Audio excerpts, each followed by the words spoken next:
images that are just completely seared into my mind. Still photographs almost, mostly of children's faces and of the way that the trauma of everything that they've been through just plays out on them.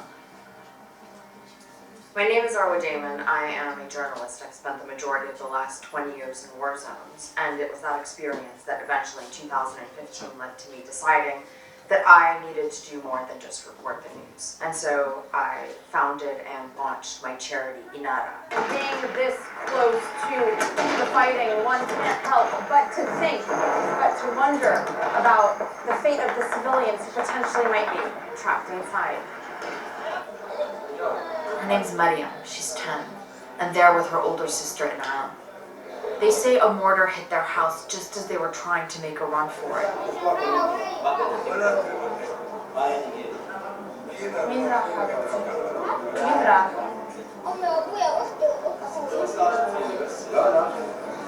One of the biggest challenges that we face when reporting on war zones or reporting on refugee crises is taking the intense emotions and experiences that people have gone through and somehow trying to condense that into a news report. And for myself and for a lot of my colleagues, we're often left with this question of, did we do enough? For so much longer, and they don't know when they're going to be able to leave. They are at the mercy of the authorities and their decisions. Everything that Inara does is directly based on my personal experience in war zones, and also directly on our experience with children in war zones and also in disaster zones. Hey, okay? Yeah, she wants green on green. This is Dalal, she's 3 years old. She's been with us for quite a bit now. Yeah, her brother says it's really nice. Oh, she says it's really nice. That's it. We have a winner. I've grown to realize that I'm not going to change the world. We're not going to be able to change the world. But what we can do, because we are not helpless, is change one child's story. And being able to be a part of that journey with a child, to witness how a child goes from having physical and psychological injuries that are so deep. This is what makes it so worth it. I mean, everything, just seeing how happy this family is, seeing how their life has changed.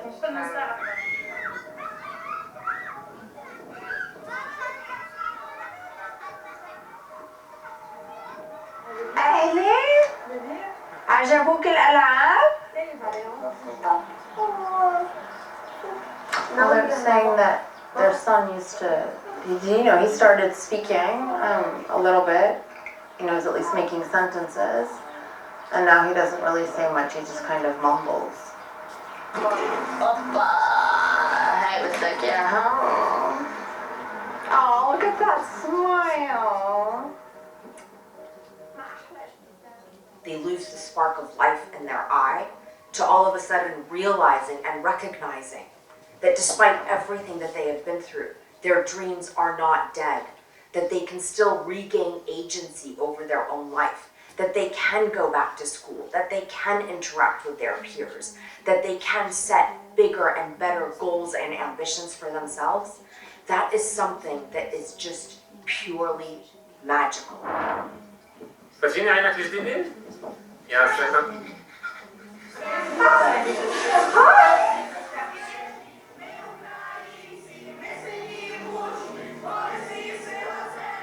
What we need to realize is, despite the fact that we may seem overwhelmed by everything that is happening around us, we still do have an obligation and an ability to make a difference in the lives of those who are the most innocent.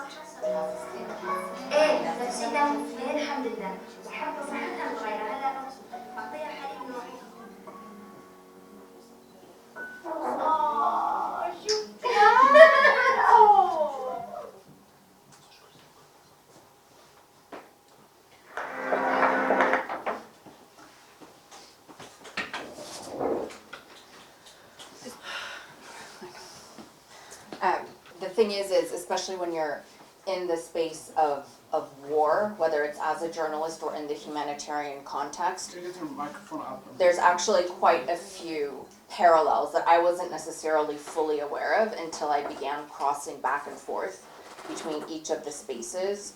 And one of the sort of main parallels is how, in a certain way, when it comes to the individual who's trying to work within that space, the factors that we are fighting against are actually very similar.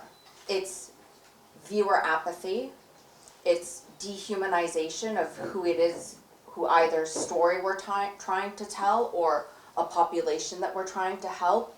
It's fighting against geopolitical factors that either want to prevent us from telling a story or from allowing aid to reach a population because it plays into some sort of chess move that they're about to make. But before we go deeper into that, just let me sort of backtrack into kind of how I got to be here, because it's not the traditional path, right? So I am Syrian American.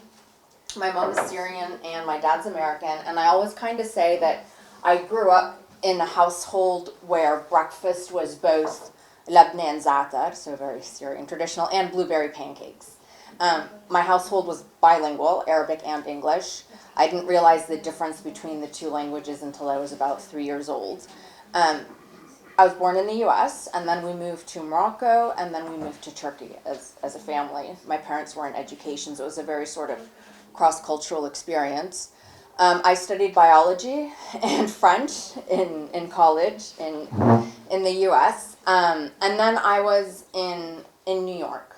I moved to New York not really knowing what I wanted to do with my career, not really knowing what direction I wanted to go in. I kind of thought I would end up, in conservation or, fighting for nature. And then my life kind of took a sharp right turn when 9/11 happened. So I was in New York when 9/11 happened, and obviously I remember the fear that it generated. I remember the way that people came together in this very sort of fundamental core way of just wanting to help each other, and the lines of people wanting to donate blood and everyone just trying to pitch in where they could. But it lasted for such a short period of time, it actually scared me. And it was quite quickly sort of flipped over into the dehumanization narrative that was really being put forward, that started off first, for not so much the war in Afghanistan, not so much the war against the Taliban, like that kind of, in the mind of many, was much more justified than when it began flipping over towards the war in Iraq. Because in that moment, it went from, especially in the eyes of the Middle Easterners, it went from a war on terror to actually being a war on Muslims all over the world. And the dehumanization was very strange for me, because I was actually spared a lot of its impact because I look the way I look and I sound the way I sound. And I kind of had this realization, though, that when I spoke to my American friends and my American counterparts, because I looked like them and I spoke their language, that I could speak about this other, and they were more willing to listen. And that was kind of what pushed me towards journalism, was the dehumanization that took place post 9/11 of an entire people. And I had this, crazy idea in my head of, oh, well, you know what, I'm going to go to Iraq and I'm going to be a journalist, and, I'm going to build bridges between cultures and people, and except I had zero experience in journalism, right? So I was sending my resume around to all of the networks, the known ones, right, including CNN and, CBS and ABC, and everyone was kind of basically telling me to, go grow up, get some experience somewhere. You're not going to get on the biggest story of our generation just because you want it. And then I ended up taking this unpaid internship with a company that was trying to get a crew into Iraq. and they needed someone to kind of liaise with the Iraqi Ministry of Information, and this is under Saddam Hussein's regime still. And so I took that internship. So I quit my job. At the time, I was actually working at a Turkish textile company, which is basically a fancy way of saying I was literally selling bathrobes and towels. And one of our clients was actually called New York Dog, so that was a bit hilarious at the time. But I left that job and I went over to this thing to do their internship. And because of that, I was on the phone all the time with the Iraqi Ministry of Information, obviously speaking Arabic. And they're like, oh, you're Syrian, you should come visit Iraq. And I was like, well, this company I'm with right now, like, they don't want to take me because I don't have experience. And they're like, okay, well, if you find another company that's willing to bring you over, like, let us know and we'll facilitate your visa. So then I start looking around for another company. I land on this one smallish outlet called Camera Planet. They were dying to get into Iraq because also at the time, a visa for Iraq, like as the U.S. and the coalition was building up for war, was like Willy Wonka's, the golden ticket in the bar of chocolate. So I contacted this other company. They agreed to take me. Literally my first job in the industry. I mean, let me tell you something. Iraqi Arabic is very different than the Arabic that I'm used to speaking. So I could grasp enough to be able to sort of translate an idea of what was happening. But then I remember when we'd go back to the hotel, I was like sneaking out of the room and trying to find someone in the lobby to be like, can you translate Iraqi Arabic into like Syrian Arabic for me, please? And that's how I kind of started and got into like the industry and journalism. But I obviously, like, I had it in my head, like, I wanted to work for CNN. And CNN still didn't want to hire me. And I ended up meeting the bureau chief, one of the correspondents at the bombing of the ICRC that happened kind of early on in the war. And she put me in touch with the bureau chief. And so I was emailing with him back and forth. And I was like, hire me. And he was saying, well, you're still new. Like, you've got, what, like 6 months experience. Like, come on. And we don't know who you are and blah, blah, blah. And I was like, fine. And then I got offered this job with a Lebanese company that was selling porta-johns, the portable toilets. And so I took a job selling portable toilets to get back to Baghdad so that I could go and meet the CNN bureau chief face to face so that he could get to know who I am so that they would finally give me a job. So I basically rock up and I'm like, hey, is Kevin Flower here? It's always like, what are you doing here? I'm like, I'm selling toilets down the road.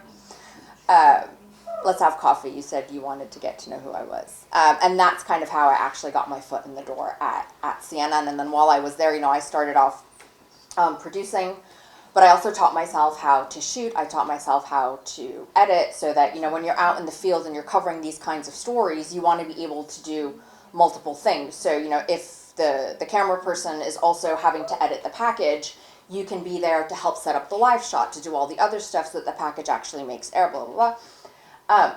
And then I decided after about 2 years, I really wanted to go on air. I wanted to be a correspondent. And I wanted to be a correspondent mostly because, at CNN, we write our own scripts for air. And I'm not, knocking. Like, I worked with some extraordinary journalists, but from my perspective, which is very much the, culturally blended perspective, I felt like there were very important details that were being left out of the point of view of someone who was coming at the story from a purely Western